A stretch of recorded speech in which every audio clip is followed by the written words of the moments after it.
ریما شاہ آپ کو اپنے چینل پر خوش آمدید کہتی ہے۔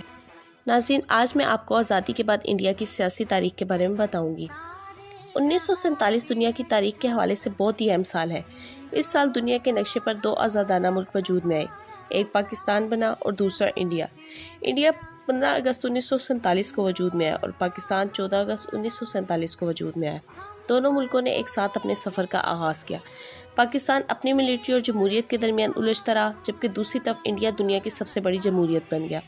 پاکستان میں 76 سال گزرنے کے بعد بھی اسٹیبلٹی نہ آ سکی، جبکہ انڈیا اتنے ڈائیورس لوگ، کلچر اور لینگویجز کے باوجود اپنے ملک کو آہستہ آہستہ گرو کرتا چلا گیا۔ لیکن ایسا کیسے ہوا؟ انڈیا نے ایسے کیا فیصلے کیے جو ان کا پرائم منسٹر نریندر مودی دنیا کے پاورفل ملک USA میں جا کر کہتا ہے کہ ہم دنیا کی تیسری بڑی اکانومی بننے والے ہیں؟ آج میں اس ویڈیو میں آزادی کے بعد جو انڈیا کا سفر رہا ہے اس کے بارے میں بتاؤں گی۔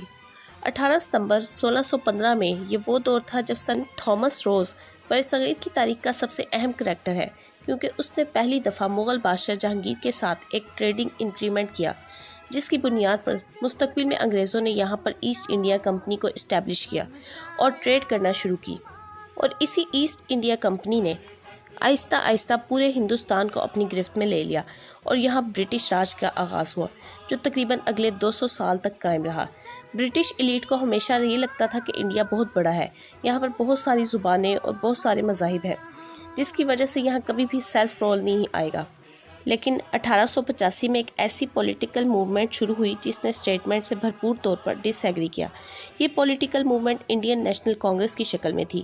یہ یقین رکھتے تھے کہ انڈیا ایک انڈیپینڈنٹ ملک بن سکتا ہے، جہاں پر ہر نسل، ہر ذات اور مذہب کا ہر شخص پرامن طریقے سے رہ سکتا ہے۔ دوسری طرف 1906 میں آل انڈیا مسلم لیگ کا قیام ہوا، جس نے انڈین مسلمز کے حقوق کے لیے کام کرنا شروع کیا۔ اسی دور میں برصغیر کی تاریخ کے 2-3 سیاسی لیڈر مرج ہوئے، جس میں قائد اعظم محمد الجناح، مہاتما گاندھی اور نہرو شامل تھے۔ ان میں سے جناح صاحب ارتقائی عمل سے گزرے۔ انہوں نے اپنے پولیٹیکل کیریئر کا آغاز کیا ایز انڈین نیشنلسٹ، اس کے بعد وہ مسلم فرقہ پرست بنے، پھر ان کی ایز اے مسلم نیشنلسٹ تبدیلی ہوئی، آخر کار وہ پاکستان کے بانی بن گئے۔ دوسری طرف گاندھی انڈیا کے اسپرچول فادر بنے، جبکہ نہرو انڈیا کے ماڈرن پروگریسو پولیٹیکل لیڈر بنے۔ بہت عرصے کانگریس انڈیا کی آزادی کی بات کرتی رہی، جبکہ 1940 کے بعد مسلم لیگ نے پاکستان کے کیس کو بہت ہی سختی سے ایڈووکیٹ کرنا شروع کر دیا، لیکن انگریز ڈٹے رہے۔ آخرکار دوسری عالمی جنگ کے بعد برٹش نے اپنی پوزیشن کو تبدیل کیا اور فیصلہ کیا کہ ہندوستان کے 2 ٹکڑے ہوں گے، مسلم اکثریت کا علاقہ پاکستان بنے گا اور باقی حصہ انڈیا بنے گا۔ ہندوستان کی تقسیم کے بعد بہت سے لوگوں کا قتل ہوا، عورتوں کے ساتھ زیادتی کی گئی اور لاکھوں لوگوں کی بارڈر کے دونوں طرف حرکت ہوئی۔ اس خون خرابے کو دیکھتے ہوئے گاندھی نے اپنے عام انداز میں غیر متشدد احتجاج کرنا شروع کیا۔ وہ ہندو مسلم اتحاد کے سب سے بڑے حامی تھے۔ وہ انڈیا کو آزاد ملک دیکھنا چاہتے تھے۔ یہی وجہ کہ انہوں نے انڈین مسلمانوں کے لیے بہت کوششیں کی، لیکن کچھ ہندوؤں کو ان کی یہ اسٹرگل بالکل ناگوار گزری۔ 23 جنوری 1948 کو تقسیم کے 5 مہینے بعد نتھورام گوڈسے نے نکتہ سیاہ گاندھی کو گولی مار دی۔ رام چندرا اپنی کتاب انڈیا آفٹر گاندھی میں لکھتے ہیں، انڈیا کی تقسیم کے 3 اہم کردار تھے: British, Indian National Congress, Indian Muslim politicians. ان تینوں کی وجہ سے اتنا خون خرابہ ہوا تھا۔ سب سے پہلے اور سب سے بڑے ذمہ داری تو برٹش کی تھی۔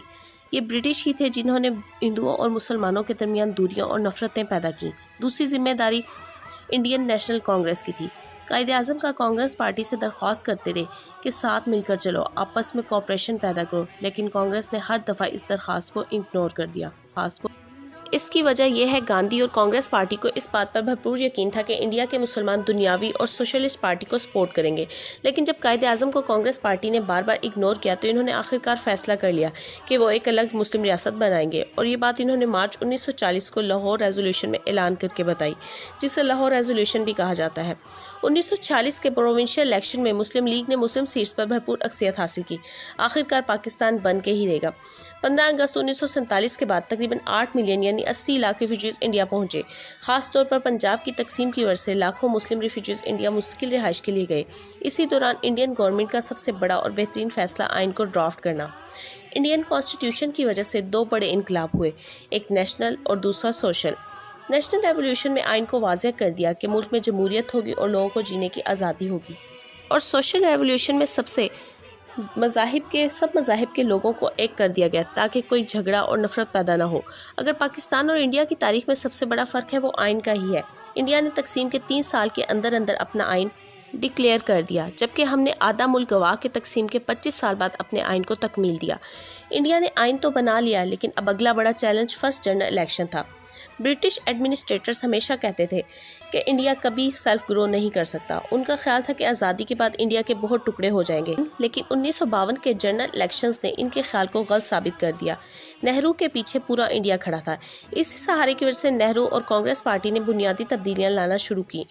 انڈیا کو جو پہلا 5 سالہ منصوبہ 1951 سے 1956 تک کا تھا، اس میں زرعی اصلاحات کی گئیں۔ اس کی وجہ یہ تھی انڈیا کے جی ڈی پی کا 60% زراعت سے آتا تھا۔ ڈیمز تعمیر کیے گئے، زمینی اصلاحات کی گئیں تاکہ زمین کی صحیح تقسیم کی جا سکے۔ دوسرے 5 سالہ منصوبے میں سیاستدانوں اور بزنس مین کے درمیان اس بات پر ایگریمنٹ ہوا کہ انڈیا کو اگر ماڈرنائزڈ کرنا ہے تو ریاست کو صنعتی ترقی میں اہم کردار ادا کرنا پڑے گا۔ ایک سوشلسٹ ماڈل ترتیب دیا گیا جس میں انرجی، آئرن اور اسٹیل کی انڈسٹری گورنمنٹ آپریٹ کرتی تھی، جبکہ دوسری طرف پرائیویٹ سیکٹر زیادہ تر کنزیومر گڈز پر فوکس کرتا تھا۔ ان 5 سالہ منصوبے کا مقصد انڈیا کو خود کفیل معیشت بنانا تھا۔ 1951 سے 1956 تک جی ڈی پی 3.6% بڑھا اور دوسرے 5 سالہ منصوبے میں 4.2% بڑھا۔ اس کے ساتھ ساتھ انڈین سوسائٹی بھی ماڈرن ہو رہی تھی۔ خواتین کو پہلی دفعہ یہ حق دیا گیا کہ وہ اپنے پارٹنر کا انتخاب کر سکیں اور ان کو جائیدادوں کے حقوق بھی دیے گئے۔ 2002 میں انڈیا کی اسٹیٹ گجرات، وہاں پر ہندو مسلم رائٹس ہوئے۔ اس دور میں نریندرا مودی گجرات کے چیف منسٹر تھے۔ گجرات کی اکانومی ٹاپ پر تھی، لیکن بہت عرصے تک یہ داغ نریندرا مودی کے ساتھ جڑا رہا۔ یہی مودی 2014 میں پاور میں آئے، لیکن سب سے بڑا کردار نہرو کا ہے۔ انہوں نے انڈیا کی پروگریس کی بنیادیں 50 سال پہلے رکھ دی تھیں۔ انہوں نے بڑی یونیورسٹیاں بنائیں، انگلش لینگویج کو ایز اے انسٹرکشن بنایا تاکہ انڈینز پوری دنیا میں جا کر کام کر سکیں۔ ناظرین، آج بھی انڈیا میں تقریباً 300 ملین یعنی 3 کروڑ لوگ غریب ہیں، لیکن انڈیا کے سیاستدانوں نے اپنے مڈل کلاس لوگوں کو اٹھا دیا ہے۔ یہ وجہ کہ انڈیا دنیا کی 5ویں اکانومی بن گئی ہے۔